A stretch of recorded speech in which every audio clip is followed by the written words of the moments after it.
Welcome to the Celtic Way Morning Briefing Live. I'm Tony Haggerty, Haggerty10, as you can see from the Twitter handle. And I'm joined today by Alison McConnell. How are you, Alison? Very well, thank you. Yourself, Tony? I'm good. Quiet, another quiet day in the land of Celtic. Not, but we'll get to that. First things first, Alison.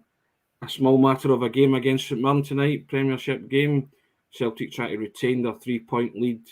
We did our predicted lineups, and we've got an uncanny knack of doing this. We're more or less the same, aren't we? Yeah, I think Maeda and Giakoumakis is the only real question marks, I think, in our teams, Tony. I think it might depend whether or not Giakoumakis is fit. I heard Ange Postecoglou saying yesterday he was 50-50. I don't know if he just doesn't want to give anything away. We know he's particularly coy when it comes to talking about injuries and illness and players' fitness and when they come back. I think if he is fit, my thoughts would be that he probably starts. If he is genuinely 50-50, it may be Maeda, but I think you would see him at some point. Yeah, we believe, that's what we believe, that he's 50-50, but if he's fit, he will start. He'll want to start, won't he, Alison, after he scored a hat-trick? He'd have been disappointed to miss out at Easter Road, because players just want to go and naturally score goals once they kind of get a wee run of them, don't they? Yeah, I think he struggled for that, for momentum at times this season. He had a difficult start to his Celtic career through injury and obviously the form of Kyogo too. So I think the hat-trick would have done him the world of good against Dundee. But yeah, I think he would have wanted to kick on and try and keep going and try and really press home his worth of a first-team start. And we know there's competition there for places. So I think he would have been eager just to try and cement that place and just augment his role in Ange Postecoglou's front line. We saw what he was capable of against Dundee, Alison. He scored the perfect hat-trick, left foot, right foot header. But it was just the positions he got into to score all those 3 goals. It was a predatory striker's instinct he showed in all of them, wasn't it? Yeah, and I think he is a player who's slightly different from the other alternatives that Celtic have in terms of how he plays and his movement. I think he's more than just a big physical forward. I think he can be quite clever. I think we've seen glimpses of what he has to offer. I think he'll know he probably still has to offer a more compelling argument for regular inclusion. And I think the only way to do that as a forward is by scoring goals. I think that's what you're judged on, particularly at Celtic. So he'll know that at the end of this season, the black and white of his stats, of his appearances, of his goals is what he'll be judged on. So he'll be keen to add a few more. Now in the midfield, we brought back Matt O'Reilly in place of Tom Rogic, didn't we? We just felt that Matt O'Reilly maybe deserves an extended run in the team because Tom Rogic, since he came back from international duty, has looked off it a bit. Yeah, I mean, maybe qualify that just by saying he played particularly at Fir Park on the immediate return from international duty, but I think he has looked leggy. I think he looks out on his feet at times these last few weeks. I thought Matt O'Reilly offered something when he came off the bench on Sunday against Hibs at Easter Road. I thought he did make a difference when he came in. He was the only change in that entirety of the 90 minutes. I thought he offered something different. I think he's had a fairly seamless introduction to life at Celtic. I think he looks as though he's been there far longer than a couple of weeks, really.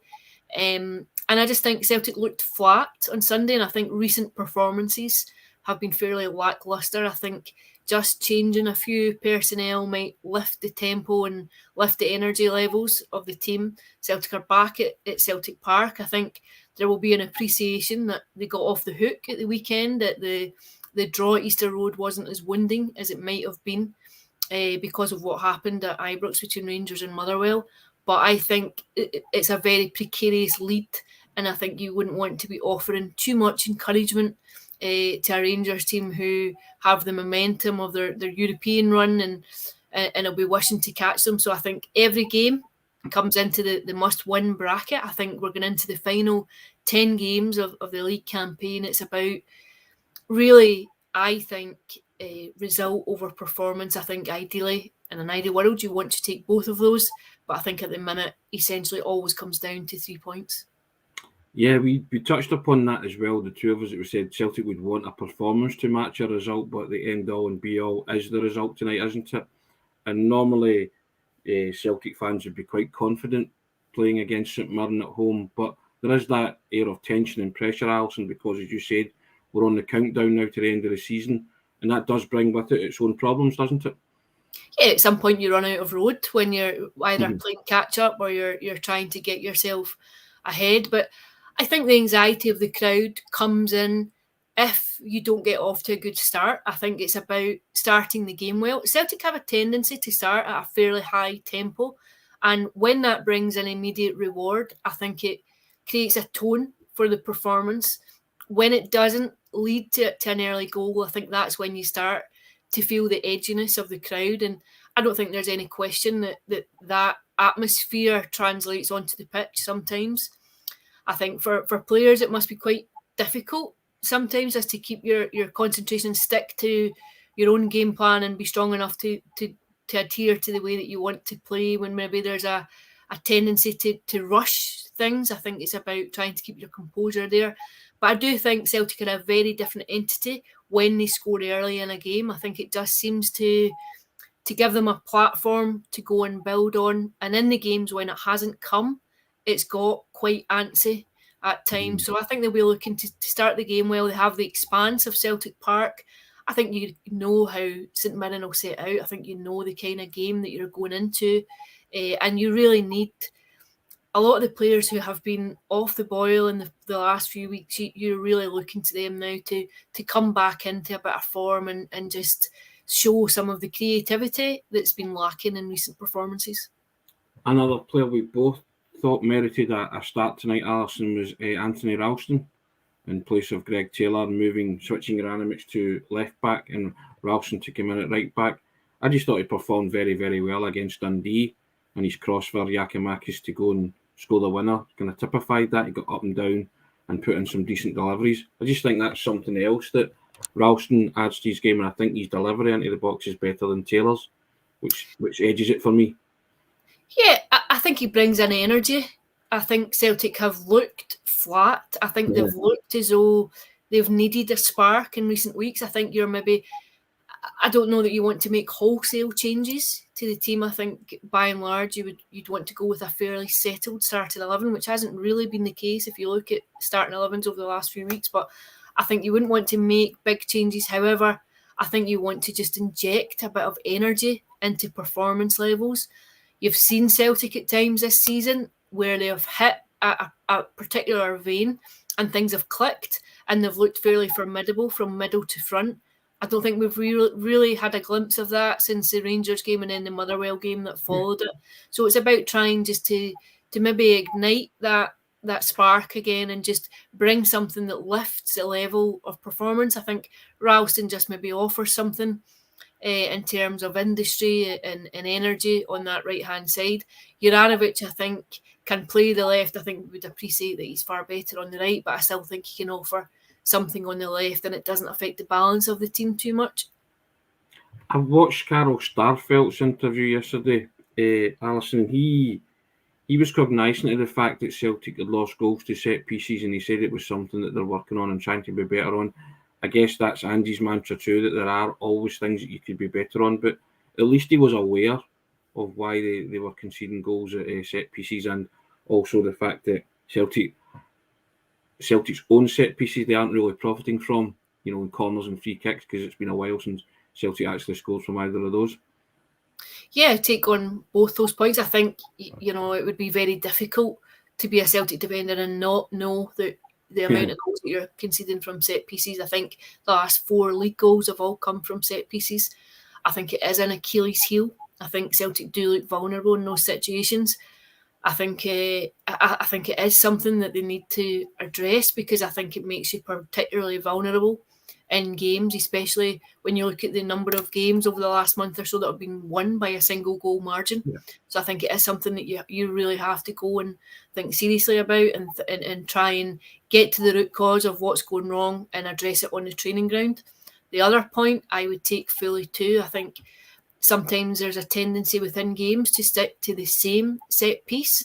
I think corners in particularly, I think someone will correct me here, but I can't think off the top of my head the last time that Celtic scored from a corner, and I think it's a waste of an opportunity. And I think there has been a tendency this season at times to go for the short corner, but but repeatedly sticking to it sometimes when it's not working. I think even to vary it slightly within games, to maybe have 3 or 4 different ideas around set pieces about things that you can practice and things you can work on, because these are real opportunities within games to go and try and exploit a weakness and try and get a goal. And I think they have been poor. I think the quality of them has been poor for the last few weeks and for the last few months, really. I think and I think it's right to put the focus on it and see where do you improve in this, how do you get better, and what might give you a greater reward from them. Because more and more games are being decided by small margins, Alison, set pieces being a big factor in some of those games. As you say, Celtic's last 4 goals have conceded in the league have been from set pieces. So if you can sort of master how to defend them and maybe profit from them, then you are giving yourself a marginal gain to try and to win football matches, aren't you? Yeah, it's essentially about solidifying that back line. It's about making yourself very difficult to penetrate in all areas and looking doing your homework essentially and how teams play and prepare and how they're likely to float the ball in where it's likely to come, and everyone really knowing what their job is and being given a role and responsibility, ensuring that you don't concede from set pieces. And the bottom line tonight, Alison, that Celtic just have to win the game and keep that 3-point gap for as long as they can, and hopefully try and stretch it at some point in the last 10 games. But as you say, they all now come into must-win territory, don't they?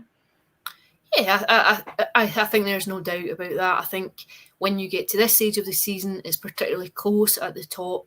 I think the last thing you want to be doing is offering any encouragement. Celtic are in a position they probably wouldn't have anticipated at this stage of the season going into the winter break.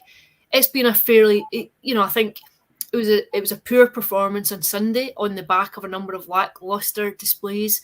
But I don't think you can be overly churlish. I think 2 points dropped since the resumption of games from the turn of the year, I think is a fairly positive return. So I think you can applaud the return that's come and return the endeavour that's brought them to that point. But when you look at the number of points that Rangers have dropped, there's an argument to say, Celtic should and could have been further ahead. And I think they'll probably kick themselves at the points they dropped on Sunday, as will Rangers. But it's about just kicking on now, just trying to sustain a particular run of form. And of course, just almost ignore the noise that comes, like just be deaf to the hype and the build-up that's going on outside the club. It's just about keeping your focus, essentially, and taking it game by game. I know that sounds like an old cliche, but I think it is just about maybe not getting too far ahead of yourself at times. Prediction, Alison, what do you think for tonight? I'm going to say 3-1. 3-1 Celtic. I'll go 2-0 Celtic.